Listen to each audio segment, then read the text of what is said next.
Assalamualaikum warahmatullahi wabarakatuh. Bismillah walhamdulillah wassalatu wassalamu ala rasulillah wala hawla wala quwata illa billah amma ba'dah. Ikhwani rahimakumullah,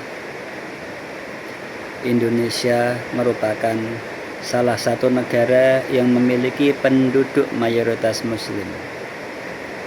Tetapi kondisi ini tidak menjadikan Indonesia sebagai negara agama.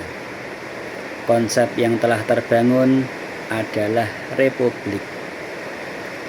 Dengan demikian, negara dan masyarakatnya harus mengayomi dan melindungi keragaman agama yang berada di Indonesia.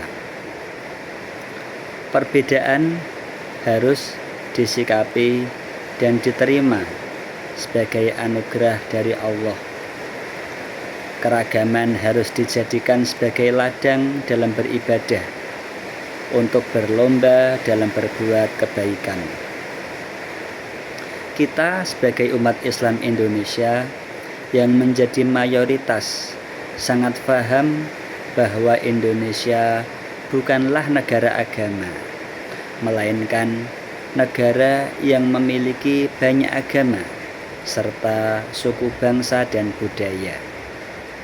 Pancasila sebagai dasar hidup berbangsa dan bernegara juga mengambil intisari dari agama Islam.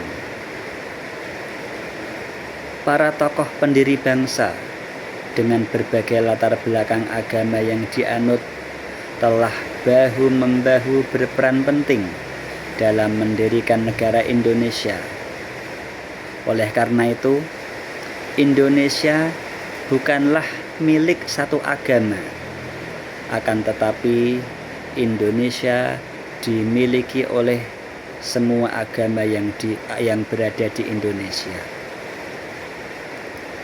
Kita sebagai umat Islam harus berusaha mewujudkan ajaran mulianya guna untuk berlomba dalam berbuat kebaikan, menciptakan kesejahteraan bersama, serta mewujudkan kemaslahatan umat manusia tanpa membedakan agama.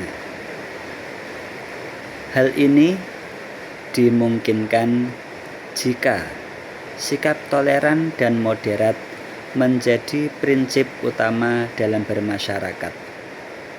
Rasulullah Shallallahu Alaihi Wasallam menyatakan bahwa agama yang paling dicintai oleh Allah Subhanahu Wa Taala adalah agama yang lurus dan moderat. An Ibnu Abbas qala wila li Rasulillah Shallallahu Alaihi Wasallam ayul adyan ahabbu ilallah qala al-hanifiyah as-samhah rawahu al-Bukhari. Diriwayatkan dari sahabat Ibnu Abbas radhiyallahu an, suatu ketika ditanyakan kepada Rasulullah Shallallahu Alaihi Wasallam, agama apa yang paling dicintai oleh Allah? Maka Rasulullah menjawab, agama yang lurus dan moderat. Hadis riwayat Al-Bukhari. Ikhwani rahimakumullah, Nabi Muhammad secara tegas menjelaskan posisi toleransi dan moderasi dalam Islam. Moderasi dan toleransi merupakan esensi Islam.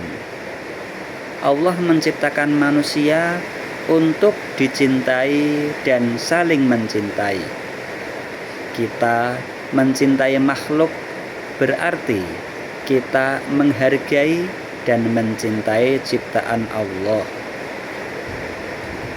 Kita sebagai umat Islam ataupun penganut agama lain harus berupaya memahami dan mengamalkan ajarannya masing-masing dalam bingkai merawat perdamaian dan kemajuan bangsa Indonesia.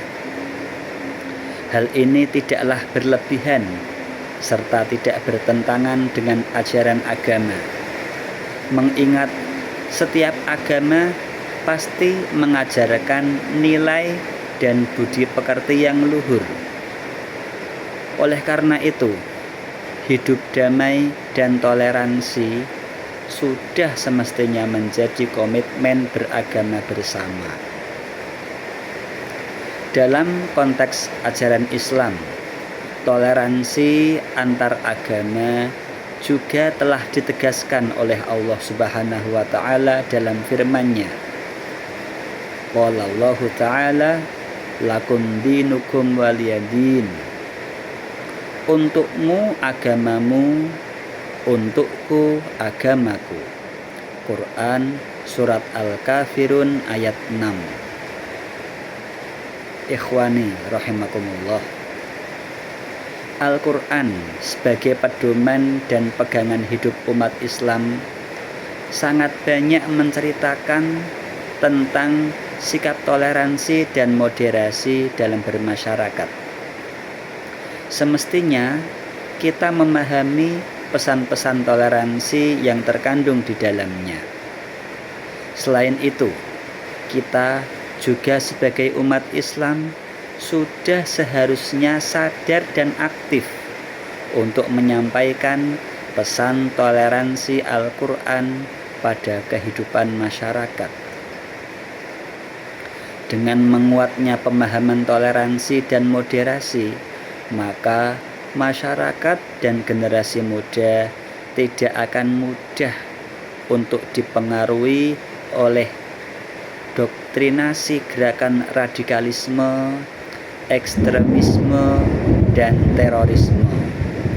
Bahkan sebaliknya, masyarakat akan menjadi tembok yang sangat kokoh untuk menangkal segala pendangkalan agama tersebut. Agama tidak mungkin bisa diterima oleh umat manusia jika di dalamnya mengajarkan umatnya untuk melakukan kekerasan dan kebengisan. Ikhwani rahimakumullah, Islam adalah agama yang rahmatan lil alamin, pembawa rahmat bagi seluruh alam. Sudah pasti Islam menjaga dan melestarikan perdamaian dimanapun berada. Maka dari itu, konsep moderasi dan toleransi sudah pasti merupakan salah satu ajaran agama yang telah Allah turunkan kepada Rasulullah Muhammad SAW. Demikian yang dapat kami sampaikan sedikit, semoga ada manfaatnya. Kurang lebihnya mohon maaf. Assalamualaikum warahmatullahi wabarakatuh.